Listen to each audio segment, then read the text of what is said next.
Vitalica. Light the way. On a tous déjà entendu parler de l'insuline. Mais sait-on vraiment ce que c'est ? C'est une hormone qui bosse en coulisses, en silence. Mais son rôle est absolument crucial pour des millions de personnes. Alors aujourd'hui, on va décortiquer ça ensemble. Bienvenue dans ce décryptage de la science de l'insuline. Ça paraît simple comme question, hein ? Pourtant, la réponse nous embarque au cœur d'un ballet biochimique incroyable, une chorégraphie hyper précise qui se joue dans notre corps à chaque bouchée. Ok, pour y voir plus clair, voilà notre programme. On va d'abord découvrir la clé maîtresse du corps. Ensuite, on suivra le voyage d'un repas. On verra ce qui se passe quand le système déraille, on parlera des mythes et méthodes, et on finira sur le rôle de chacun dans la gestion.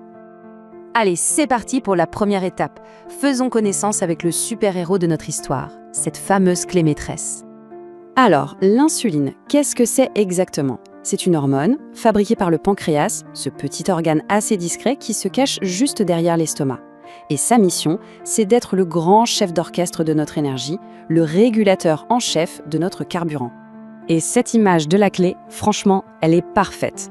Il faut vraiment imaginer ça. L'insuline, c'est la clé qui vient déverrouiller la porte de nos cellules. Et une fois la porte ouverte, hop, le carburant peut entrer. Sans cette clé, le sucre, notre énergie, reste bloqué à l'extérieur. Il frappe à la porte, mais personne n'ouvre. Et du coup, pas d'énergie ? Bon, maintenant qu'on a la clé en main, voyons comment elle s'en sert en pratique. On va suivre le parcours d'un repas tout simple, de l'assiette jusqu'au cœur de nos cellules. C'est parti pour le voyage.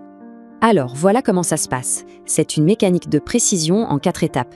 D'abord, on mange et la digestion transforme tout ça en glucose. Ensuite, ce glucose file dans le sang. Le pancréas, qui est comme un détecteur ultra sensible, capte cette arrivée de sucre et libère de l'insuline. Et enfin, dernière étape, l'insuline, notre clé, ouvre les portes des cellules et le glucose peut enfin entrer pour nous donner de l'énergie. C'est imparable. Mais où va toute cette énergie ? L'insuline est un vrai GPS. Une bonne partie, presque la moitié, va direct dans les muscles pour être utilisée tout de suite. Une autre grosse partie est stockée dans le foie, c'est notre réserve à court terme, et le lest, ça part dans les tissus graisseux pour les jours où l'on en aurait besoin. Vous voyez, tout est optimisé. Tout ça, c'est le scénario idéal. Mais que se passe-t-il quand cette belle mécanique, si bien huilée, se met à grincer ? C'est là que les choses se compliquent. C'est là que le système déraille et qu'on entre sur le terrain du diabète. Et là, il faut bien comprendre la différence. Pour le type 1, c'est simple, il n'y a plus de clé. L'usine à clé, le pancréas, est à l'arrêt. Pour le type 2, la clé existe toujours, mais la serrure est comme rouillée. Les cellules n'écoutent plus, elles résistent. Au final, le problème est le même, la porte reste fermée et le sucre s'entasse dangereusement dans le sang. Alors face à ce système qui déraille, la médecine a évidemment dû trouver des parades. Et ça nous amène directement à la question des traitements et au passage à quelques mythes qui ont la vie dure. Oui, c'est la grande question. Pourquoi des piqûres ? Pourquoi on ne peut pas juste prendre un cachet, une pilule, et c'est réglé ? Eh bien la réponse, elle est fascinante et elle est 100% biochimique. La raison est simple. L'insuline est une protéine. Et notre estomac, son travail, c'est de décomposer les protéines. Si on avalait une pilule d'insuline, elle serait traitée comme un petit bout de steak.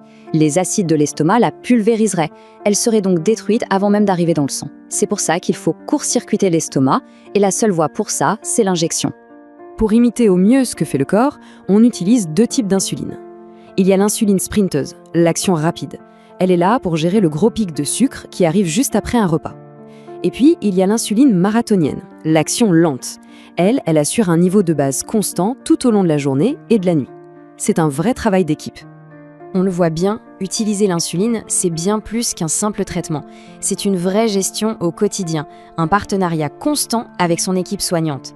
Et là-dedans, la connaissance et la rigueur sont vraiment les maîtres mots.